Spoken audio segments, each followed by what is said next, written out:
오늘 하나님께 예배하는 여러분 모두에게 우리 하나님께서 큰 은혜 주셔서 또 한 주간 동안 주님 주신 지혜와 능력으로 또 한 주간 승리하는 그런 은혜가 여러분에게 넘치시기를 주님의 이름으로 축원합니다. 빌립보서 말씀 기쁨의 서신이라 그런 별칭을 가지고 있습니다.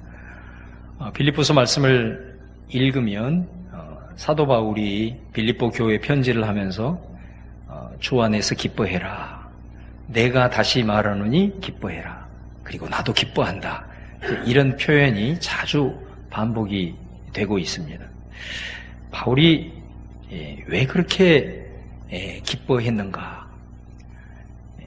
빌립보서를 읽어보면 몇 가지가 나오는데 그 첫 번째는 뭐냐면 빌립보 교회를 생각할 때마다 기뻐합니다.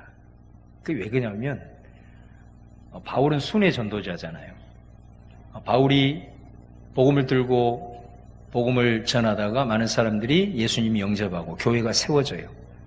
그러면 유대인들이 핍박하고 이방인들이 또 핍박해서 그곳을 떠나요.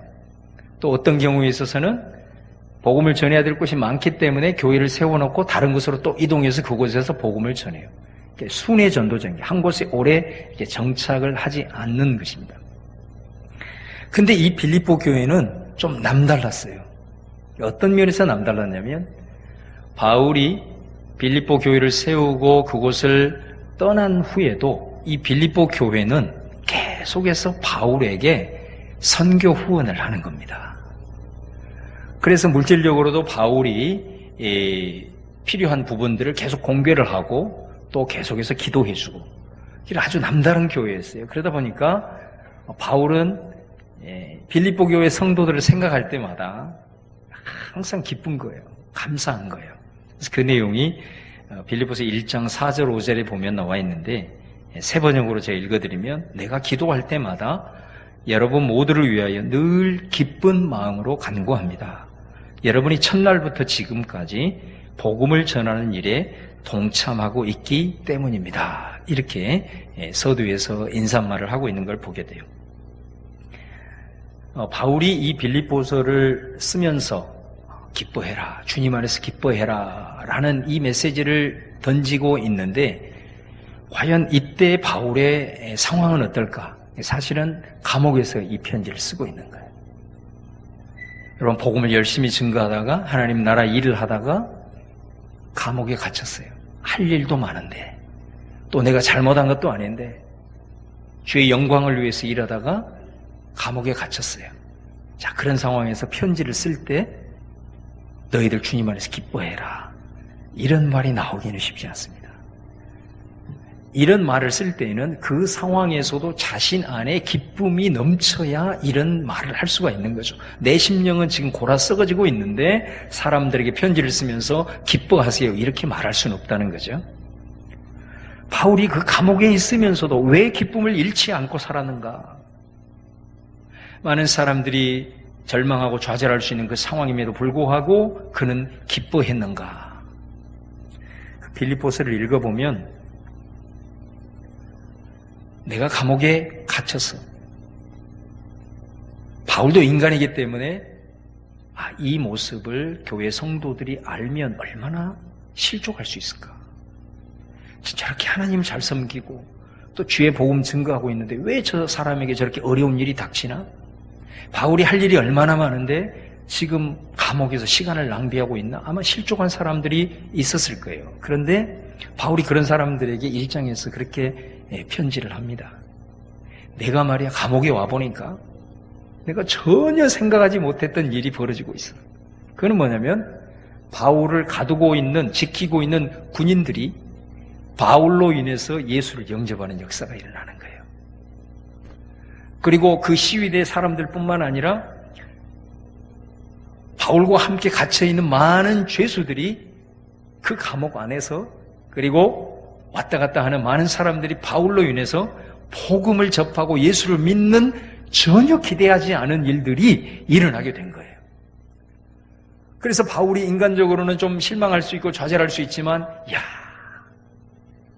내가 알지 못하는, 내가 예상하지 못하는, 내가 그 순간에는 이해하지 못하는 이 놀라운 하나님의 섭리가 나의 삶의 여정 속에 펼쳐지고 있구나. 이거를 바라보면서 바울은 그 상황 속에서도 기뻐할 수 있는 거예요. 이 상황에서도 하나님은 나를 쓰시는구나.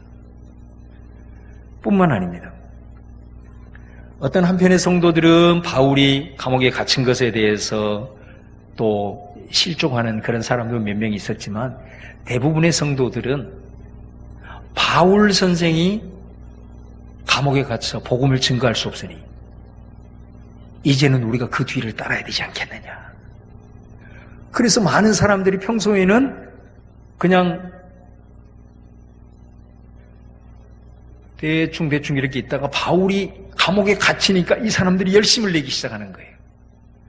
그래서 바울의 뒤를 이어서 복음에 헌신하고 또 하나님의 말씀을 가르치고 또 교회를 세우는 일들에 대해서 많은 사람들이 막 일어나기 시작한 거예요. 와, 바울이 이 모습을 보면서 깜짝 놀란 거죠. 내가 감옥에 갇혀서 아무것도 할 수 없다라고 생각을 했는데 이 일을 통해서도 하나님은 더 큰 일을 이루시고 빌립보 교회 성도들을 더 견고하게 세워가는구나. 이건 뭐 인간의 생각으로는 도저히 측량할 수 없는 이 하나님의 섭리가 이런 인간적인 눈으로 보면 부정적인 상황 속에서도 이런 놀라운 일들을 행하신다는 거죠. 그러니 바울이 기쁘지 않을 수 없는 거예요. 더 놀라운 것은 뭐냐면 바울이 이런 말을 해요. 자기가 감옥에 갇혔을 때 방금 얘기했던 것처럼 그런 선한 마음을 가지고 우리가 바울의 뒤를 이어서 더 복음을 힘써 전해야 되지 않겠느냐, 이런 순수한 마음을 가지고 복음을 열심히 전하는 그런 일꾼들도 있었는데 어떤 한 무리들은 순수하지 못한 그런 마음으로 복음을 전하고 교회에 헌신하는 사람들이 있었어요. 그 사람들은 어떤 사람들이냐면 바울에 대한 경쟁심을 가지고 있는 사람들이었어요. 그래서 에바브로디도를 통해서 바울이 이 소식을 접한 거예요. 바울에 대한 경쟁의식을 가지고 바울이 감옥에 갇혔으니 교회 안에서 내 영향력을 더 세워야 되겠구나. 이리 해가지고 교회에 충성하고 또 많은 사람들에게 복음을 열정적으로 증거하는 이런 사람들도 있었던 거예요. 자, 그런 사람들에 대해서도 바울은 여러분 그 소식을 들었을 때 어떤 생각이 들었을까요? 바울한테 마음이 많이 무너지지 않겠어요? 그런데 바울은 그 일로도 기뻐한다 이렇게 얘기해요. 빌립보서 1장 17절 18절에 보면은 세 번역으로 이렇게 되어 있습니다. 여러분 한번 보세요. 1장 17절 18절에 시기하고 다투면서 하는 사람들은 경쟁심으로 곧 불순한 동기에서 그리스도를 전합니다. 그들은 나의 감옥 생활에 괴로움을 더하게 하려 하는 생각을 품고 있습니다. 그렇지만 어떻습니까? 거짓된 마음으로 하든지 참된 마음으로 하든지 어떤 식으로 하든지 결국 그리스도가 전해지는 것입니다. 나는 그것을 기뻐합니다. 앞으로도 또한 기뻐할 것입니다. 바울이 이렇게 고백을 하는 거예요. 어떻게 보면 인간적으로 좀 배신감이 느껴지고 와, 내가 이 상황은 내가 참겠는데 사람한테 이런 마음을 갖게 되면 얼마나 실망을 하겠어요. 그런데 바울은 오히려 그 일로 인해서 기뻐하고 앞으로도 기뻐하겠다라고 얘기를 해요.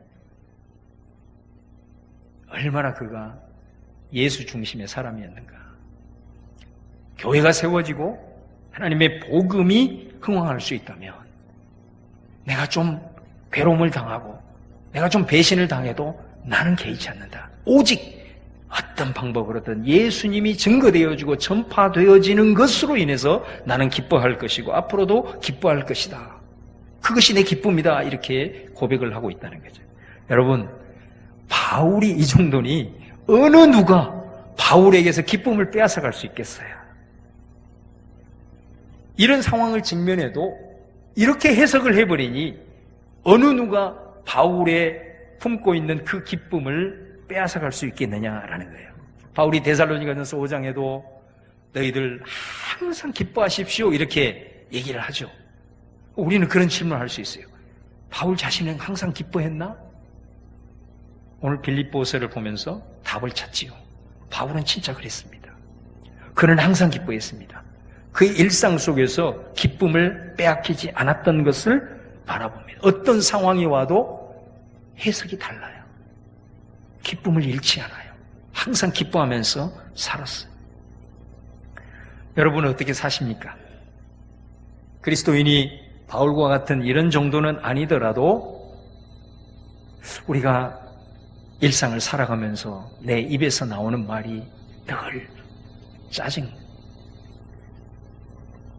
화를 참지 못하는, 또 모든 상황에 대해서 원망과 불평만 하고 있다면 오늘 빌립보서 말씀에 근거하면 그것이 기적이에요. 예수를 믿는 사람들은 그렇게 살 수 없어요. 그렇게 사는 것이 기적이라니까요. 우리 그리스도인의 일상은 이 기쁨을 어느 누구에게도 빼앗기지 않는 삶입니다. 잠시 우리가 그 기쁨을 잃어버릴 수는 있습니다. 그러나 분명한 사실은 뭐냐면 잠시뿐이어야 합니다. 그것이 우리 그리스도인의 삶입니다. 예수의 심장이 내 안에 있다면 우리는 그렇게 사는 것입니다. 내가 잠시 어떤 상황으로 인하여서 기쁨을 잃어버릴 수 있지만 그러나 금방 우리는 다시 기쁨의 역사를 복원할 수 있습니다. 내 내면에는 주님으로 인해서 그 주님 때문에 내가 알지 못하고 지금 보지 못하는 주님의 섭리 때문에 주님이 내 안에 주시는 그 기쁨이 있기 때문에 절대로 우리는 기쁨을 빼앗기면서 살 수 없는 존재다라는 것이죠. 그래서 바울은 자기 자신과 관련해서는 어떤 상황에도 기쁨을 빼앗기지 않고 살았던 것을 보게 돼요. 근데 바울이 빌립보서를 통해서 이 빌립보 교회에 정말 기뻐하기를 원하는 한 가지 바람이 있었어요. 아까 말씀대로 늘 선교 후원을 해주는 그것 말고 바울이 빌립보 교회를 통해서 정말로 내가 기뻐하기를 원하는 한 가지가 있었는데요. 그게 뭐냐면 오늘 봉독한 17절, 18절, 2장 17, 18절에 보면 이런 말씀이 있습니다. 만일 너희의 믿음의 재물과 섬김 위에 내가 나를 전제로 드릴지라도 나는 기뻐하고 너희 무리와 함께 기뻐하리니 이와 같이 너희도 기뻐하고 나와 함께 기뻐하라. 자, 이 말씀을 보면 믿음의 재물과 섬김이라는 말이 나와요. 재물은 구약에 이스라엘 백성들이 하나님께 제사 드릴 때 바치는 짐승이죠. 여기서 믿음의 재물이라 이렇게 말해요. 그 믿음의 재물이면 재물이 누구냐면 나예요. 그래서 내가 내 자신을 하나님께 제물로 드립니다 라고 하는 나 자신의 예배를 말하는 거예요. 또 믿음의 섬김이라고 얘기해요. 이 섬김은 교회 안에서, 공동체 안에서 주님을 봉사하고 또 교회 안에서 성도들과 교제하는 이 모든 걸 통틀어서 믿음의 섬김이라고 얘기해요. 그래서 사도 바울은 만일 빌립보 교회 성도 너희들이 정말로 내 자신을 하나님께 믿음으로 온전히 드리는 그 예배와 그리고 교회 안에서 성도들 안에서 그리고 주님을 섬기는 이 섬김이 정말로 하나님이 기뻐하는 그리고 하나님이 원하시는 모습으로 가게 될 때에 자 여기서 보면 내가 나를 전제로 드릴지라도 이 전제라는 거는 구약의 제물을 제사로 드릴 때 그 위에 포도주를 쏟는 거거든요. 그러니까 나를 전제로 드린다 이 말은 무슨 말이냐면 나를 희생한다 그런 거예요. 내가 피를 흘려 하나님 앞에 내 모든 것을 다 부어드리겠다 이런 거거든요. 그러니까 바울이 무엇 때문에 기뻐하기를 원하는 거냐면 빌립보 교회 너희들이 정말로 하나님 앞에서 너 자신을 믿음으로 하나님 앞에 드리는 예배와 그리고 교회 안에서 섬기고 성도들 간에 교제하는 이 모든 신앙생활이 하나님이 정말로 원하시고 하나님이 기뻐하는 모습을 위해서 내 자신이 희생되더라도 나는 그것으로 인하여서 기뻐한다. 그리고 기뻐할 것이다. 이 얘기를 하고 있는 거예요. 여러분, 이 말씀을 보면 바울이 정말 얼마나 간절히 원하고 있는가라는 것을 보면서도 한편으로는 빌립보 교회 안에 어떤 문제가 있구나. 믿음의 재물과 섬김 속에서 어떤 문제가 있구나라는 것을 우리는 직시할 수 있어요. 자, 어떤 문제가 그들 안에 있었을까? 2장을 시작하면서 바울이요 1, 2절에 이렇게 말합니다. 빌립보 교회 성도들이요 마음을 같이 하십시오. 같은 사랑을 가지십시오. 뜻을 합하십시오. 한 마음을 품으십시오. 사실 똑같은 말이에요. 똑같은 말인데 한 구절에 4번을 반복을 해요. 자, 그러면 무슨 문제지요? 이걸 거꾸로 뒤집어 보면 돼요. 3절에 나와 있습니다. 3절에 보면 이렇게 돼 있어요. 다툼이나 허영으로 하지 말고. 자, 이런 문제가 있었던 거예요. 그들의 교회 생활 속에서 다툼과 허영에 대한 문제가 있었던 거예요. 이 다툼이란 말은 그 원문에는 어떤 의미냐면 경쟁이라는 말이에요. 그러니까 성도들 안에서 지나친 경쟁을 하는 거예요. 경쟁이 지나치다 보면 어떤 현상이 일어나냐면 허세를 부리게 돼요. 쓸데없는 허세를 부리게 됩니다. 여러분, 이런 다툼, 경쟁, 이런 허세는요, 공동체 안에서 관계가 좋으면 절대로 이런 일은 안 일어나요. 이게 성도들 간의 관계가 상당히 어그러져 있다는 거예요. 지금 깨어져 있다는 거예요. 그래서 이 부분 속에서 서로 주도권을 잡기 위해서, 서로 우위에 올라서기 위해서 경쟁을 하고, 그 경쟁이 과도해지다 보니까 이제 허세까지 부리는 상황이 발생을 하게 된 거예요. 또 오늘 봉독한 14절 말씀에 보면 모든 원망과 시비가 없이 하라 이렇게 말해요. 원망과 시비가 빌립보 교회 안에 있었어요. 여러분, 원망이라고 하는 것은 다른 말로 불평입니다. 어떨 때 여러분 우리가 불평하죠? 대체적으로 내가 원하는 뜻이 있어요. 내가 원하는 어떤 그 의지가 있어요. 그런데 그것이 관철되지 않고 다른 방향으로 갈 때 거기에서 불평이 나오죠. 그런데 여러분, 사람은요 다 똑같을 수 없잖아요. 우리가 십수년, 수십 년 산 부부 관계 속에서도 같을 수가 없어요. 그렇게 오래 살아도. 사람은 다 생각이 다르고 뜻이 달라요. 그러니까 사실은 이 불평의 문제는 이것 역시도 관계의 문제입니다. 관계가 좋으면 다른 사람의 뜻을 받아들일 수 있어요. 비록 내 생각하고 좀 다르더라도 그것을 수용할 수 있어요. 그러나 관계가 어그러지게 되면 저 사람이 하는 생각, 저 사람이 하는 모든 행동이 다 보기 싫은 거예요. 그러니까 내 뜻과 조금만 벗어나도 거기에는 불평이 나오고 원망이 나올 수밖에 없는 거예요. 시비라는 말이 있어요. 이 시비라는 말은 의심으로부터 시작하는 겁니다. 저 사람에 대한 신뢰가 없는 거예요. 저 사람을 의심하기 시작해요. 그러다 보니까 이제 시비가 붙기 시작해요. 공경하는 논쟁으로 이어져요. 그래서 이게 별로 좀 도움이 안 되고 별로 이렇게 중요하지 않는 것들을 사사건건 들고 나와 파헤치면서 시비로 이어지는 거예요. 여러분, 바울이 그리스도인들에게 이 원망과 시비를 하지 말라고 해요. 고린도전서 10장에도 이 얘기를 똑같이 하고 있습니다. 자, 그러면서 이스라엘 백성들이 광야 생활을 할 때 자신들이 생각하고 자신들이 나아가야 될 그런 일들에 자꾸 어긋나거든요. 그러니까 그들이 하나님을 향하여 원망하기 시작합니다. 자기네들이 생각한 것과 다르거든요. 그러니까 하나님을 원망하게 돼요. 근데 하나님 앞에 불평하는 것으로 끝나는 것이 아니라 모세에게 시비를 겁니다. 또 여러분, 그 결과가 어떻게 되었는가요? 결과가 너무 안 좋아요. 원망과 시비의 결과가 너무 안 좋습니다. 그렇다고 해서 원망하지 말고 시비하지 말라는 말이 교회 안에서 어떤 문제를 아예 제기하지 말아라, 건전한 비판이나 토론 자체를 하지 말라라, 그게 아니에요. 내 신앙생활 속에서 이 원망과 시비가 계속해서 형성이 되어 있다면 한번 생각해 볼 필요가 있어요. 그것은 하나님 앞에서 내 신앙의 습관일 수가 있어요.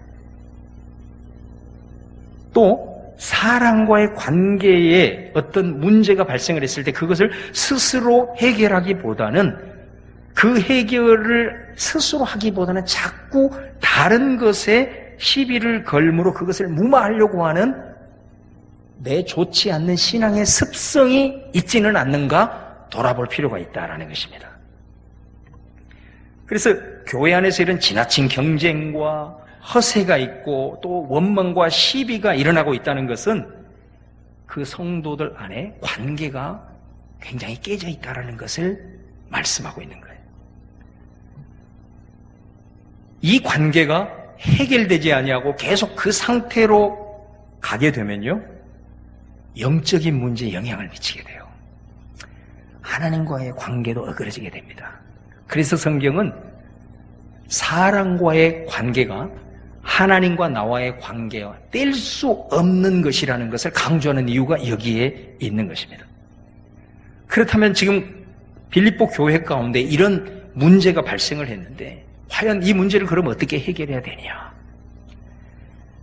여러분, 바울은 이런 문제가 발생을 했을 때 그들한테 너희들 왜 이렇게 교회가 이 모양이야? 이러면서 판단하고 비난하거나 그러지 않았어요. 왜냐하면 사실은 문제는 항상 있을 수 있는 거예요. 문제가 없는 그것이 오히려 큰 더 문제죠. 문제가 없다는 것은 이미 공동체나 그 삶이나 다 죽은 거예요. 문제 없는 공동체는 없어요.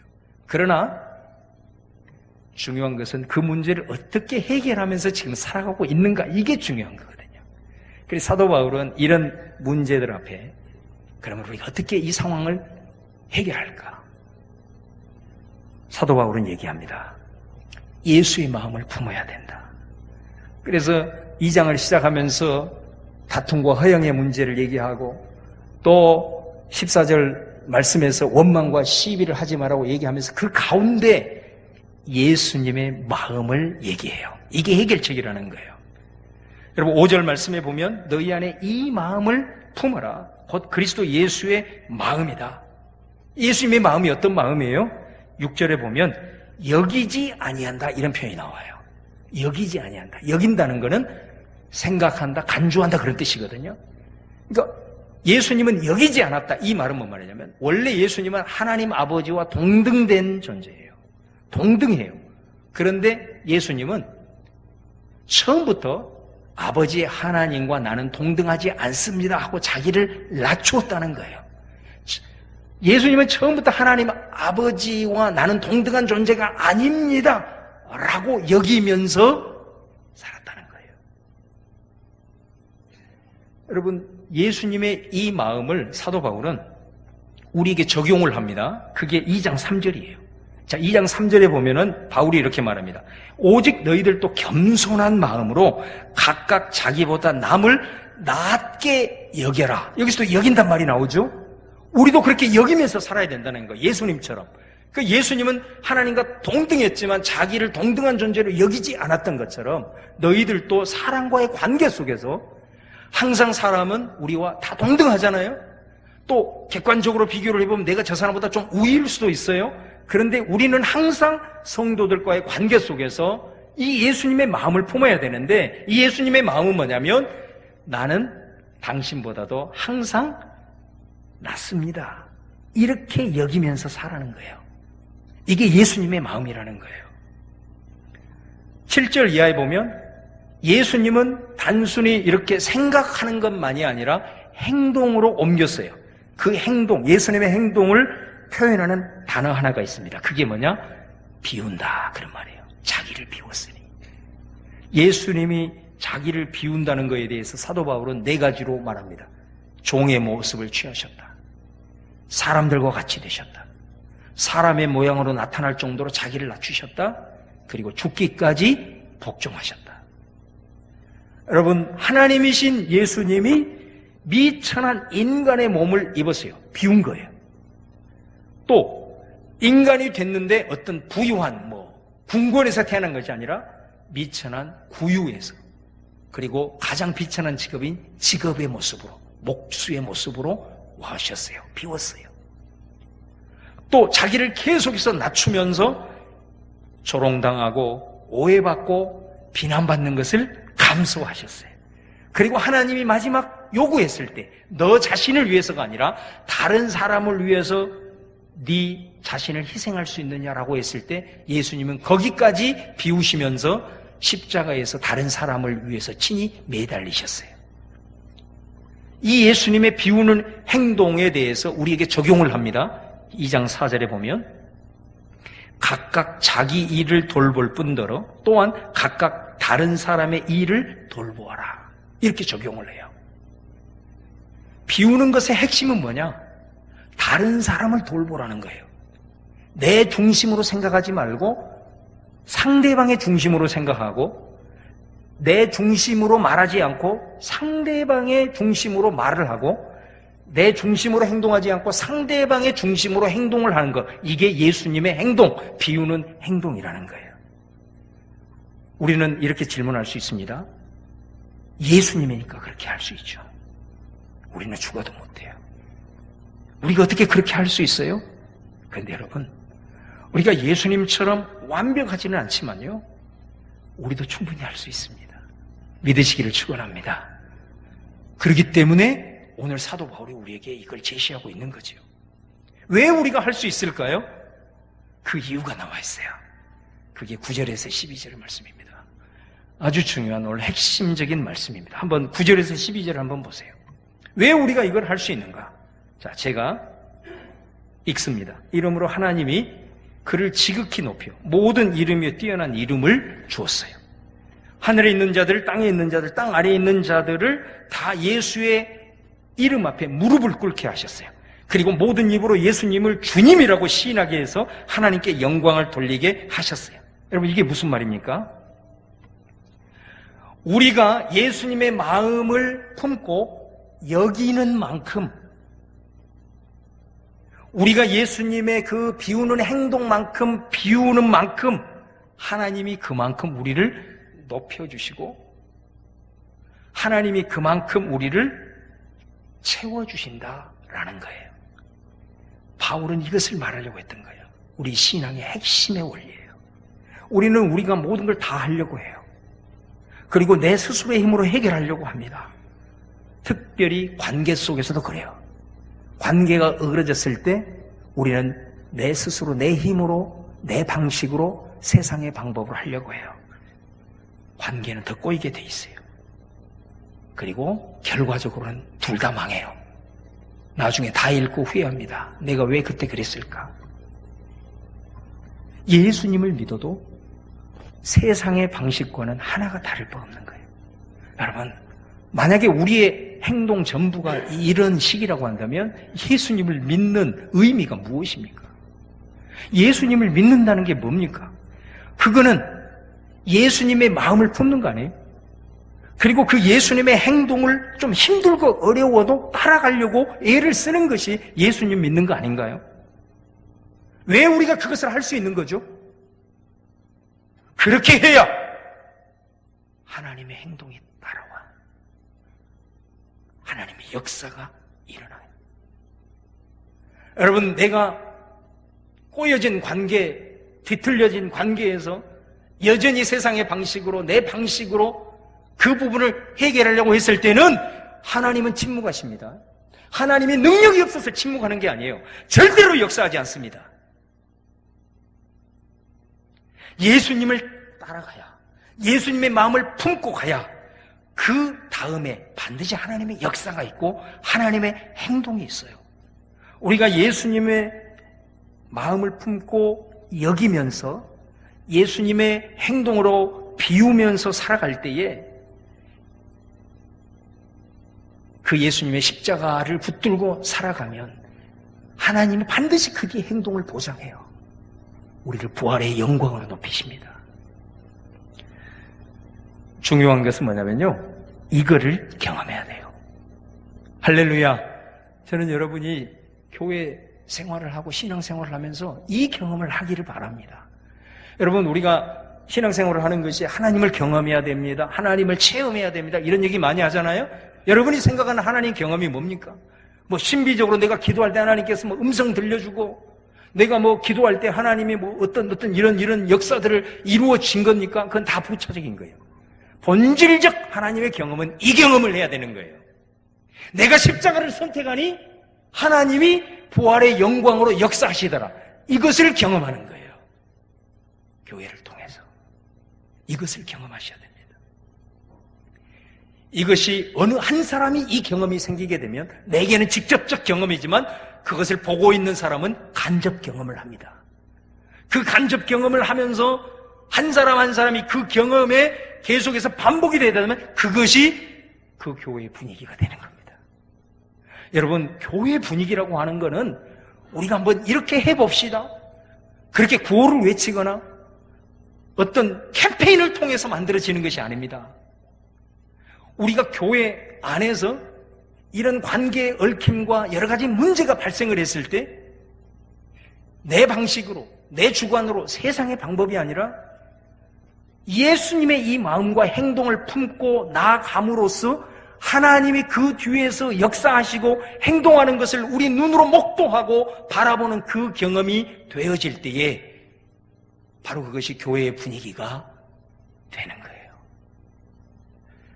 여러분, 왜 교회 안에 경쟁하고 허세를 부리고 불평하고 시비하는 그것을 행하는 자들이 여전히 득세하는 줄 아세요? 그것을 대응하는 사람들이 똑같이 대응하기 때문에 그래요. 다 죽는 것입니다. 그렇게 되는 것이 아닙니다. 반드시 내가 십자가의 마음을 품고 좀 힘들더라도 주님의 마음을 품고 주님의 행동을 붙들고 나아갈 때에 그 뒤에 하나님이 침묵하지 아니하시고 역사하시고 행동하는 것을 경험해야 자연스럽게 원망과 시비가 없어지기 시작합니다. 원망과 시비하고 경쟁하고 허세하는 것을 왜 저 사람은 저 모양이야? 왜 저렇게 하지? 판단하고 그렇게 해가지고는 절대로 교회 분위기는 바뀌지 않습니다.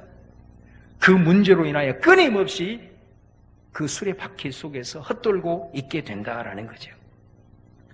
여러분, 만약에 우리가 이 경험을 통해서 교회 분위기가 이렇게 바꾸어지게 되면 어떤 결과가 나타나게 되느냐? 그게 15절 말씀이에요. 여러분, 15절을 보시면 이는 너희가 흠이 없고 순전하여 어그러지고 거스르는 세대 가운데 하나님의 흠 없는 자녀로 세상에서 그들 가운데 빛들로 나타내며 생명의 말씀을 밝혀 나의 다름질이 헛되지 아니하고 수고도 헛되지 아니하므로 그리스도의 날에 내가 자랑할 것이 있게 하려 함이라. 문제없는 공동체는 없어요. 그러나 이 문제를 어떻게 극복하느냐?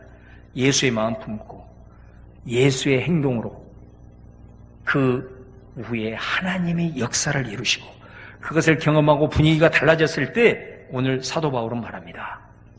어두움과 어그러진 이 세상 속에서, 세 번역에는 뭐라고 얘기하냐면요, 너희들은 이 세상에서 별과 같이 빛날 것이다, 이렇게 말해요. 여러분, 놀라운 말씀 아닙니까? 이 말씀에 사도 바울이 너희들이 말이야 세상 속으로 들어가서 세상 사람들과 부딪힐 때 이 예수님의 마음을 품고 예수님의 행동을 해라, 그렇게 말합니까? 아닙니다. 바울은 그렇게 말하지 않습니다. 교회 안에서 해라. 세상에 가는 건 그 다음이에요. 교회 안에서 해. 그러면 교회 안에서 이 마음을 품고 분위기가 달라져서 자연스럽게 원망과 시비가 점차적으로 없어지는 이 역사가 일어나게 되면 그 교회 생활 자체, 성도들의 그 신앙 생활, 교회 안에서 하는 신앙 자체가 세상 사람들의 어둠을 비추는 별빛이 된다고 얘기해요. 여러분, 항상 어두운 사람들은 빛이 있는 곳으로 오게 되어 있습니다. 세상 속으로 들어가서 그렇게 사는 것이 아니고 교회 안에서 성도들끼리 그렇게 살아는 거예요. 그것을 경험하라는 거예요. 하나님의 살아계신 거, 하나님의 역사를 체험하라는 거예요. 그러면 그 자체가 세상의 별과 같은 존재로 비춰지게 되고 그 빛을 따라서 세상 사람들은 오게 된다. 저는 이것이 부흥의 시작인 줄로 믿습니다. 여러분, 부흥은요, 건물이 새로워진다고 해서 오는 것이 아닙니다. 부흥은 뭐 전도 세미나를 하고 총력 전도한다고 해서 부흥이 오는 것이 아닙니다. 목사의 설교가 좋고 예배가 세련되고 교육 프로그램과 사역이 탁월하다고 해서 물론 어느 정도의 영향력을 끼치겠지만 그것 가지고 부흥을 하는 교회는 없습니다. 십자가 탑이 높아진다고 빛이 되는 것이 아닙니다. 이 모든 것이 다 갖추어져도 여전히 교회 안에 경쟁과 허세와 원망과 시비의 상황이 늘 있고 그것을 단 하나도 극복하지 못한다면 하나님께서 주권적으로 주시는 부흥의 때는 놓칠 수밖에 없습니다. 여러분, 간절히 바라기는 우리 교회 안에서 예수의 마음 품고 예수의 행동을 붙들고 나아가므로 그 후에 하나님이 행하시는 일을 경험할 수 있는 여러분 되기를 바랍니다.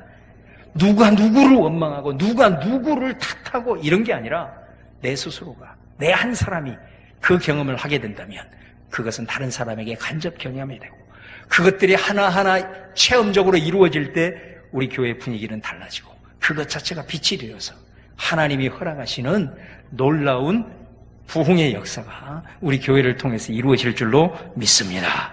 그런 하나님이 쓰시는 귀한 공동체로 견고하게 세워질 수 있기를 주님의 이름으로 축원합니다. 기도하겠습니다.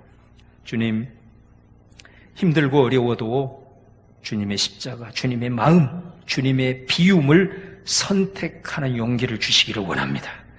내가 내려간 만큼 다시 올리시고 올린 상태에서 그만큼 더 올리시는 하나님, 내가 비운 만큼 다시 채우시고 채운 상태에서 그만큼 더 채우셔서 흘러 넘치게 하시는 그 하나님을 주여 내가 꼭 이 교회를 통해서 체험하고 싶습니다. 주님, 우리가 세상에 나가서 십자가의 정신을 실천하려고 하기 전에 교회 안에서 성도들끼리 이 예수님의 마음을 품고 경험한다면 하나님은 그것만으로도 세상이 빛이 되게 하신다고 하셨으니 주여 우리에게 다가온 이 기회 가운데 우리의 건물이 새로워짐 같이 우리 공동체가, 우리 성도들의 관계가 새로워져서 정말로 주님 앞에 이 세대 가운데 귀하게 쓰임받는 하나님의 나라의 도구가 되게 하여 주시옵소서. 예수님의 이름으로 기도합니다.